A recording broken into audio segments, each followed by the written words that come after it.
For a broader look at some of the economic headwinds we are facing as a country, we're joined now by Jason Furman. He was the chairman of the Council of Economic Advisors under the Obama administration and is now a professor at Harvard. Excuse me. He joins us from Boston this morning. Good morning to you. Inflation is running extremely hot, as you know, up 9.1% over the past 12 months. Shelter, food, gas, all the things the Fed can't really control, that they're hurting people. Are we at the peak yet? You know, Margaret, I don't know. Oil prices have been coming down. Gasoline prices have been coming down. So that headline number, that's the one that Americans really feel could be coming down. What was worrisome in this last report is even if you strip out all the volatile things, the underlying core was actually strengthening. We might see the 12-month numbers rising in the months to come. Ouch. Looking at forward planning, Bank of America is now predicting a mild recession in the second half of the year. JP Morgan says the risk of recession is uncomfortably high. But Citigroup's CEO said she sees nothing in the data now to indicate that we're on the cusp of recession.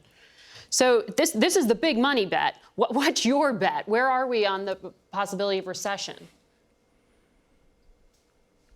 Look, I'm not that much more worried than I am normally, but I don't have any confidence in that, in part because the economic signals are really unclear. In the first half of the year, it looks like GDP fell, but jobs grew quite a lot.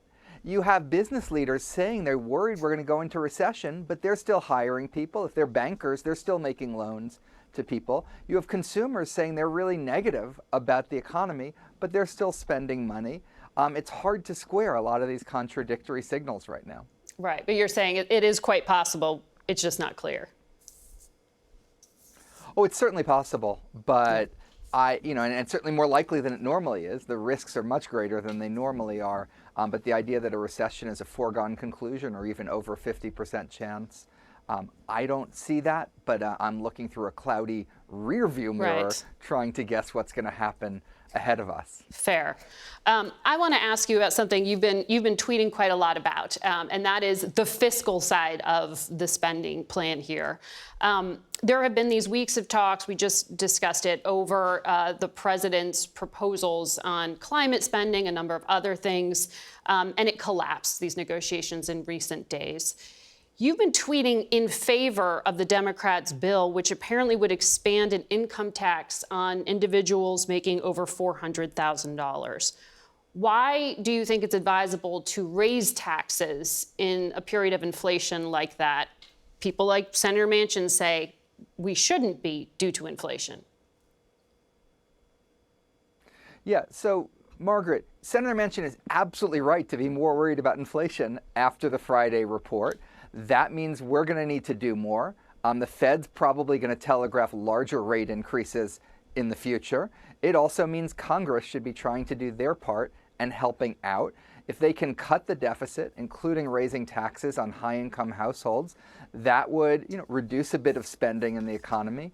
It would cool the economy down a little bit and actually take some pressure off the Fed. The Fed would not need to raise rates by quite as much if Congress did their job. So clearly this is a time where everyone should be helping out and bringing inflation down. Well, what's interesting is that when you were on this program back in May, you said one of the reasons the U.S. has incredibly high inflation was the emergency spending that President Biden signed into effect back in March of 2021.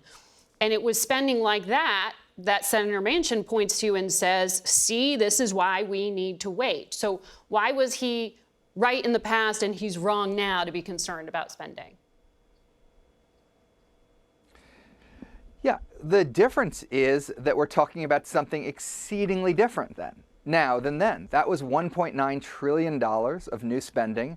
Now on the table was something like $500 billion of deficit reduction. It was a net reduction in the deficit. I think almost anyone, regardless of where they were on the political spectrum that was an expert on this topic, would agree that would lower inflation. There's Republican friends of mine that would say, oh, I don't like lowering inflation by raising taxes on high-income households. They might have some other way they'd rather lower inflation.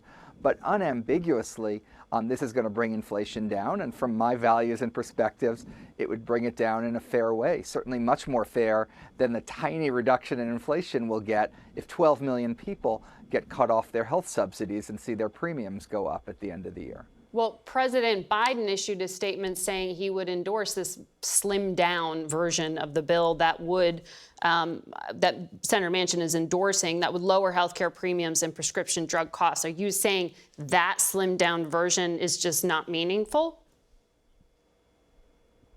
Oh, look, I think that slimmed down version helps. It would lower inflation both because of the overall deficit reduction and then very directly by slowing the growth of prescription drugs costs. That would be in both likely the private sector and the public sector that you would see that slowdown. So if that bill is the best you can get, and I certainly don't know enough about tactics in Washington to judge, that bill would be a very good thing to do. You know, even within that bill, by the way, there are some open questions, at least in my mind. If you're not going to raise taxes, how about enforcing the tax code we already have? $600 million goes uncollected every year. Audits of millionaires are down 70%. If you fund the IRS, you can collect a lot more taxes without raising tax rates on anyone. Very quickly, will it add to inflation if all these states, Massachusetts, California, Indiana, Delaware, hand out checks to offset inflation?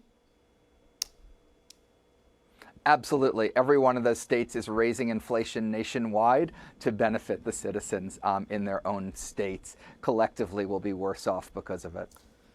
All right. Jason Furman, thank you for your analysis and for joining us today. We'll be back in a moment.